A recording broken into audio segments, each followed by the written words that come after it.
Paalala, ang kwentong ito ay tumatalakay sa kalusugang pangkaisipan at matinding kalungkutan. Naway magsilbing itong paalala na maging maingat sa ating mga salita at maging mas mapag-unawa sa mga taong may dinadalang mabibigat na pinagdaraanan sa buhay. Isang tahimik na laban. Pag-alala kay Jack Dairo.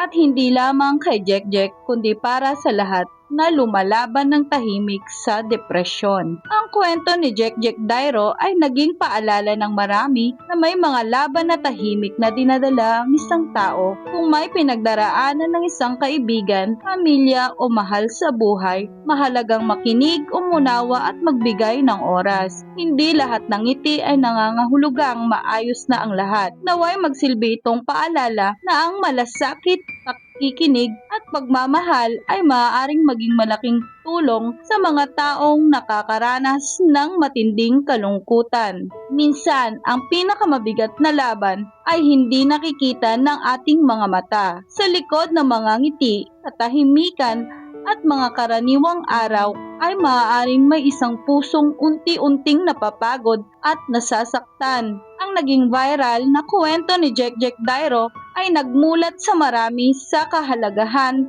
ng pakikinig, pag-unawa at pagbibigay ng pagmamahal sa ating mga mahal sa buhay. Hindi lang po ito kay Jack lang, kundi para sa lahat na dumaranas ng kahalintulad ni Jack. Hindi biro ang depresyon. Tahimik itong laban na hindi madaling makita ng iba. Maaaring hindi ito tuluyang maiwasan, pero may magagawa tayo. Makinig, umunawa at iparamdam sa bawat isa na hindi sila nag-iisa sa kanilang pinagdaraanan. Hindi natin laging alam ang buong kwento ng isang tao, kaya bago tayo humusga, magbitiw ng masasakit na salita o baliwalain ang kanilang nararamdaman, pilitin nating maging mabuti, maging maunawain at maging sandalan, sapagkat minsan ang simpleng pakikinig at pagdamay ay maaring magbigay ng pag-asa sa isang pusong nawalan na ng lakas na magpatuloy. Hindi lahat ng sugat nakikita ng mata. Bago mahuli ang lahat, matutong makinig at umunawa. Isang kwentong nagpapaalala sa kahalagahan ng pagmamahal. Kapag ang kalungkutan ay itinago sa katahimikan, maging mabait, hindi mo alam ang laban ng iba. Sa gitna ng kadiliman, naway may makinig. Ang mga luhang hindi nakita ng marami. Depresyon ay hindi arte, isang paalala sa lahat. Hindi tayo narito para agad manghusga. Dahil sa bawat kwento ay may dalawang panig na may sariling katotohanan.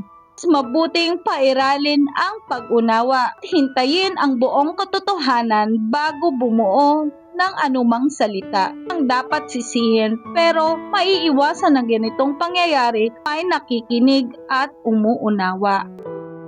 Depression, hindi biro. Hindi ito simpleng lungkot na lilipas bukas. Hindi ito arte, hindi ito pagpapapansin.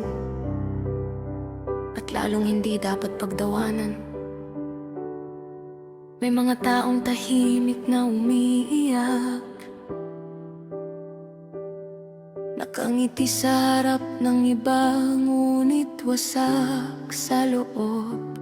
May mga pusong araw-araw na lumalaban, kahit pagbangon sa umaga ay tila isang digmaan.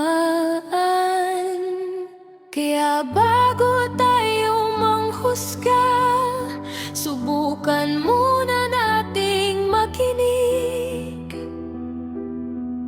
Bago magsabi ng magpakatatag ka, subukan muna nating umunawa. At para sa mga sumuko sa laban, marami ang nagtatanong bakit kayo sumuko. Ngunit marahil ang mas mabigat na tanong ay gaano katagal nilang kinimkim ang sakit ng mag-isa sa bawat buhay na nawala. Magsilbi itong paalala sa ating lahat na ang kabaitan, pagkikinig at pag-unawa ay maaaring maging liwanag sa isang taong unti-unti nang nilalamon ng dilim. Hindi lahat ng sugat ay nakikita, hindi lahat ng laban ay naririnig. Kaya maging sensitibo, maging maunawaing dahil may mga pusong tahimik na humihingi ng tulong sa mga sumuko. Paalam sa inyo, nawa'y makuha niyo ang kapayapaan sa kabilang buhay.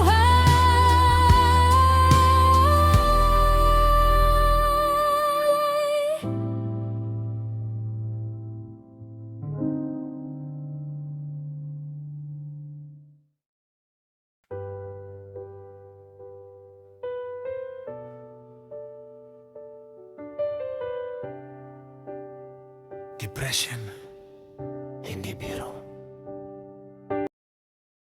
Ako po si Ate Joe Story PH.